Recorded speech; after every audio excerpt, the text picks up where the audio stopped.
Aujourd'hui, c'est Glouton et Dragon de Ryokui aux éditions Casterman, le tome 2.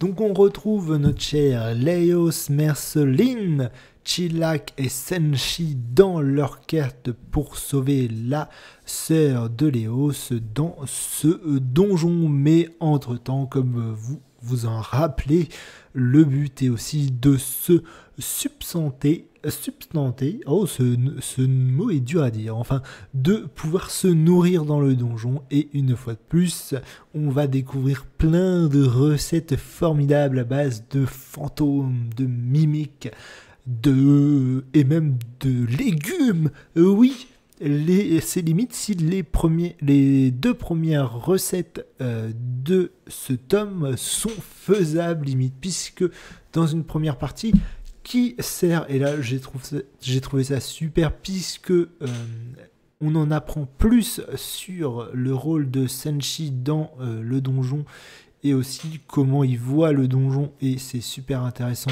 et limite émouvant. Il y aura aussi une autre histoire à la fin émouvante avec Senshi qui bref, je vous raconterai après. On passe sur cette première partie, puisque Senshi utilise des golems donc faits à partir de terre principalement pour faire pousser des légumes, et donc nos héros vont pouvoir manger de bons légumes. On a aussi après toute une partie où ils vont croiser la route d'orques qu'ils ne vont pas combattre, puisque ces orques sont des amis de Senshi avec qui il fait du commerce de légumes justement. Et donc cette fois-ci on va apprendre un peu plus sur les orques, mais sur aussi ce qui se passe dans le labyrinthe, puisque le dragon rouge qui a mangé la sœur de Léos se trouve être aussi le dragon qui a poussé les orques hors de chez eux. Et donc on sent qu'il y a quelque chose de bizarre qui se passe dans le labyrinthe, puisque le dragon qui à la base normalement ne prend pas trop part à la vie du donjon, j'ai envie de dire, n'est pas très remuant, se met justement à remuer, et donc on en saura sûrement plus dans les prochains tomes. Mais sinon ça a continué après cette petite escapade chez nos amis orques aussi, avec un nouveau monstre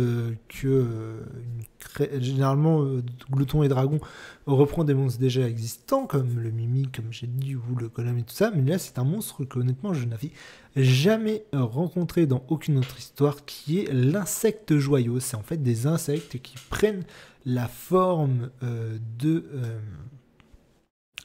l'insecte qui prend la forme de joyaux, qui prend la forme de colliers de perles, de pièces de monnaie.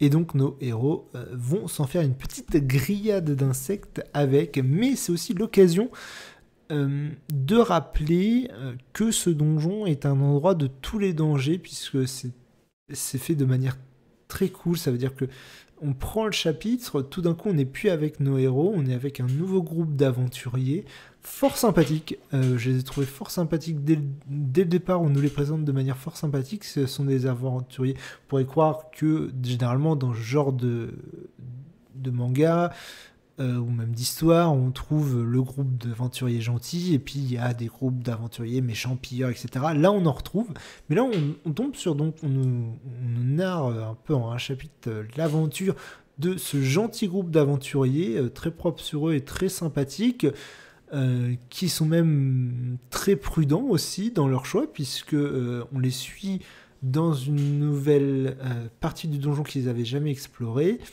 Et ils se retrouvent, donc ils explorent un peu cette partie de donjon qu'ils avaient eux-mêmes jamais explorée. Et au bout d'un moment, se poser la question de est-ce qu'on continue pas. Et il se trouve qu'ils tombent sur une petite boîte de trésors, un truc vraiment que dalle, quoi, pas grand-chose, qui pourrait faire supposer de dire ah bah c'est pas grand chose, on va continuer, on a le vent en poupe, allez on continue. Non, ils restent prudents dans leur choix et ils se disent allez, On rentre à la maison, on est allé plus loin que d'habitude dans le donjon, on a même récupéré un peu d'or. C'est l'occasion de revenir à la ville. Et le chapitre se termine sur cette décision-là, et bim, on retrouve notre groupe d'aventuriers, on retrouve Léos, Marceline, Sanji et Shalek, et on les retrouve au moment où ils découvrent le corps de ces sympathiques aventuriers. J'étais très triste pour eux. Dans ce manga, il y a régulièrement, on peut mourir définitivement, mais il y a régulièrement des prêtres qui font le tour du donjon et qui peuvent ressusciter les gens. Donc ça va. Mais j'étais très triste pour ce petit groupe d'aventuriers fort sympathique là, qu'on retrouve mort comme ça. Tout d'un coup, on ne sait pas ce qui s'est passé. Mince, ils étaient sur le point de revenir à la vie, mais qu'est-ce qui s'est passé? Et bah tout simplement, en fait, la petite coffre de trésors qu'ils ont trouvé, c'était justement des insectes bijoux. Et donc, comme ils ne le savaient pas, puisque c'est des monstres assez rares, et bah ils se sont fait avoir, et ils se sont fait tuer, malheureusement, pour eux. Et j'aime bien ce truc de dire, on suit le groupe de Marceline et Léos, qui sont des aventuriers donc assez aguerris, qui sont rarement en danger, au moins pour l'instant. Contre le dragon rouge, on l'a vu, ils n'ont rien pu faire, mais là on est dans les premiers étages du donjon, donc pour eux il n'y a aucun danger en termes de monstres. Le seul danger, c'est justement comme d'habitude, maintenant il faut qu'ils fassent en sorte de pouvoir manger les monstres. Il y a des stratégies qui sont différentes, mais voilà, ils sont pas trop en danger. On le verra même dans le chapitre juste après. Ils sont pas en danger. C'est bien de rappeler que comme ça, que le donjon est vraiment dangereux et que chaque erreur peut être fatale. Et je trouve ça très cool. Justement, après ce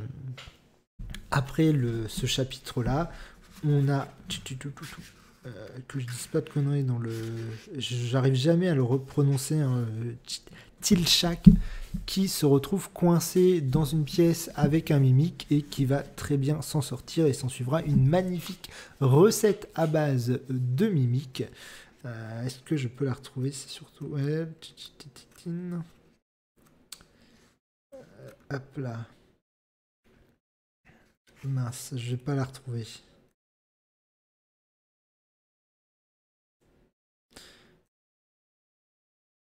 Et bah pas grave, je vais pas mettre 2 ans à la retrouver. Ok, c'est pas un problème. On a aussi, on en apprend plus aussi sur la sœur de Léo, celle qui s'est fait manger, celle qui a donc lancé l'aventure, Farine. On apprend donc qu'elle était une très grande magicienne qui était spécialisée dans les fantômes, justement, puisque nos héros se retrouvent, nos héros se retrouvent face à des fantômes, et c'est l'occasion de justement d'en apprendre un peu plus sur Farine, qui était donc une grande magicienne spécialisée justement dans les fantômes. Mais notre cher Sanji a lui aussi des moyens peu conventionnels de combattre les fantômes, évidemment comme toujours à base de plusieurs éléments qui sont purificateurs à la base, vin, sel, etc., même sucre. Et donc au final ils combattent les fantômes avec cette étrange mixture, mais les fantômes, comme ça crée du froid, et bah la mixture, en combattant les fantômes, gèle la mixture, et ça leur fait de la glace, puisque le sucre, grâce au sucre et le froid et les autres composants, ça fait de la glace, et ils se retrouvent avec une glace de fantômes fort appétissante. Et comme je l'ai dit, on se retrouve sur un dernier chapitre assez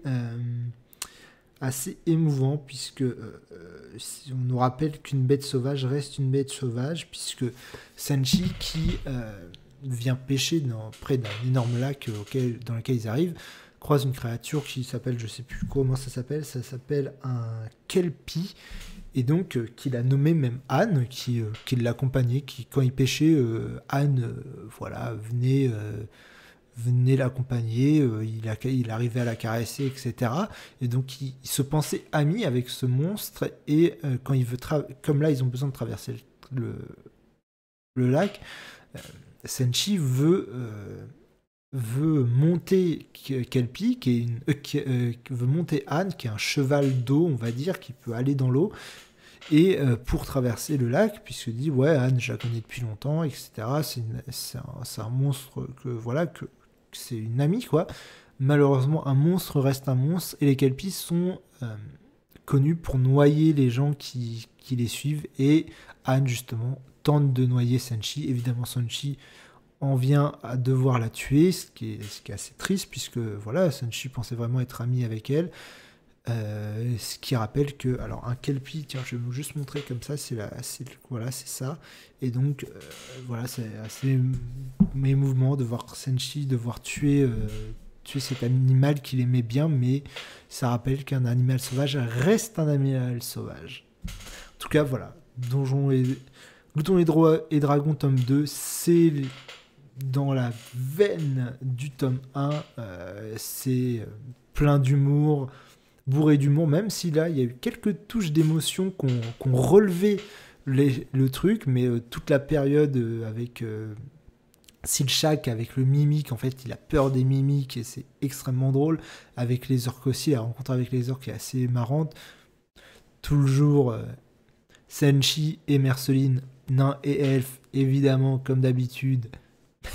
Ça se combat, ça se bat, ça se lance des petites piques quand ça peut, et donc voilà, on est sur...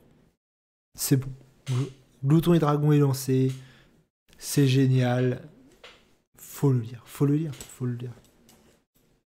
En plus, ça donne de l'appétit. Moi, quand je sors de Glouton et Dragon, même si on mange des mimiques, même si on mange des fantômes, j'ai faim. Ça me donne faim.